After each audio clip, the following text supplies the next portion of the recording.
Salam satu laras untuk Anda semua penggemar vlog Sniper Ngapak. Pada kesempatan kali ini, Sniper Ngapak akan berbagi informasi mengenai perburuan singa yang cukup kontroversial dikarenakan banyak dari para pecinta hewan yang mengecam aksi perburuan ini.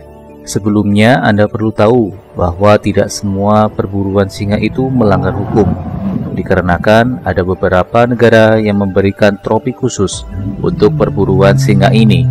Salah satunya adalah negara Afrika. Jadi para pemburu harus membayar untuk satu ekor singa yang akan ditembaknya.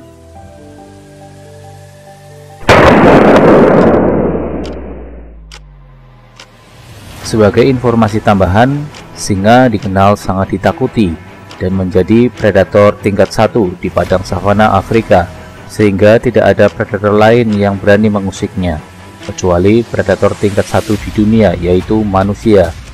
Para pemburu yang akan menembak singa harus mempunyai keberanian, dan perburuan ini juga sangat meningkatkan adrenalin dikarenakan pemburu harus berhadapan jarak dekat dengan singa ini. Saat berburu, pemilihan target ditentukan oleh pendamping profesional yang biasanya sudah bekerja sama dengan biro khusus perburuan di Afrika. Target singa yang diperoleh adalah singa jantan yang tua dan di kisaran umur sekitar 10 tahun lebih. Jika singa itu masih muda di bawah 5 tahun, tidak diperbolehkan untuk ditembak karena masih dalam masa produksi dan menjaga wilayah teritorialnya. Untuk harga trofi, seekor singa tua adalah sekitar 300 juta, sedangkan untuk singa yang masih muda di atas 6 tahun sekitar 500 juta. Para pemandu dan pemburu profesional yang memberikan ciri-ciri target singa jantan yang masih muda dengan tubuh besar, kekar dengan surai hitam dan tebal. Ciri lain adalah bagian telinga yang sudah pecah-pecah. Bagian kulit dari muka hingga badan sudah banyak luka goresan dan cakaran, baik dari perkelahian sesama singa maupun dengan predator lainnya.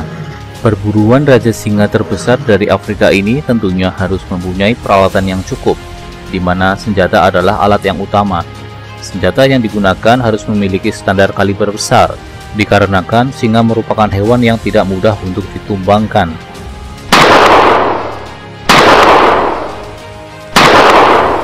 Minimal dalam satu tur wisata ada 3 hingga 5 orang yang membawa senapan kaliber besar, untuk antisipasi jika tembakan pertama dilakukan tetapi singa masih bisa lari, apalagi sampai menyerang para pemburu. Intinya, jika penembak pertama tidak langsung membunuh singa, maka para penembak lain segera menembaknya lagi.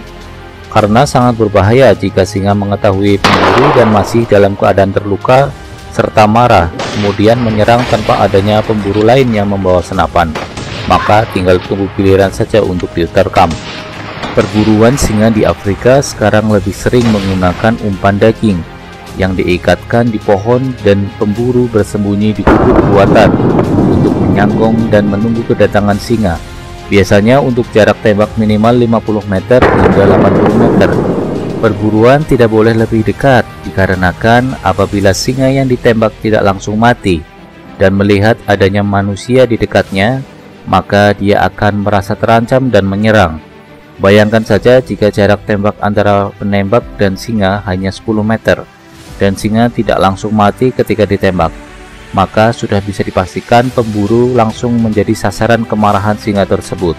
Pada salah satu perburuan, di mana pemburu sedang menunggu target singa muda yang datang, maka pemburu segera menyiapkan dan membidik target dengan memilih titik vital singa jantan tersebut, yaitu bagian jantung.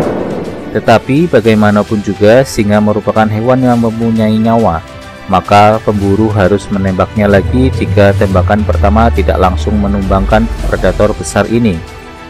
Berbeda dengan berburu buaya, di mana sang pemburu bisa melakukan tembakan hingga 3 kali tanpa harus ada pertolongan dari pemandu atau pemburu profesional yang menemaninya.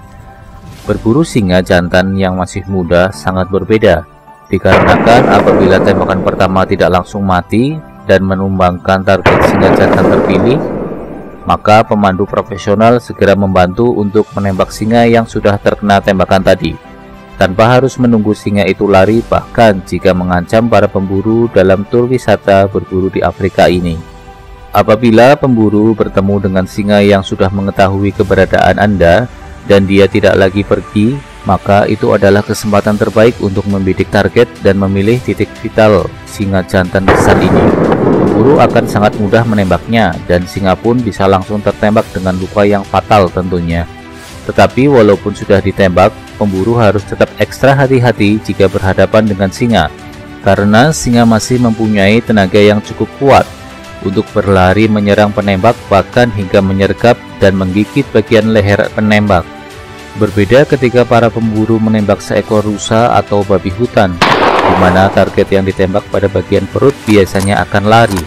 Apabila singa jantan besar ini ditembak pada bagian perut, dia akan melompat serta menggulungkan badannya karena naluri hampir sama seperti kucing. Di saat inilah para pemburu segera mengirimkan tembakan lanjutan agar singa yang sudah terluka bisa langsung mati. Sebagian besar pemburu yang sudah profesional, dia akan menembak sekali lagi dan menunggu beberapa saat setelah tembakan terakhir dilakukan. Tindakan ini dilakukan untuk memastikan singa itu benar-benar mati. Tak terbayangkan jika singa itu masih hidup, tetapi pura-pura mati dan pemburu mendekatinya. Tak hayal pasti pemburu langsung diterkamnya. Semoga informasi mengenai perburuan raja singa dari Afrika ini bermanfaat untuk Anda semua penggemar vlog Sniper Ngapak. Jangan lupa like, share, subscribe, dan komen pada channel YouTube Sniper Ngapak untuk mendapatkan informasi menarik seputar hobi berburu dan menembak lainnya. Salam satu laras.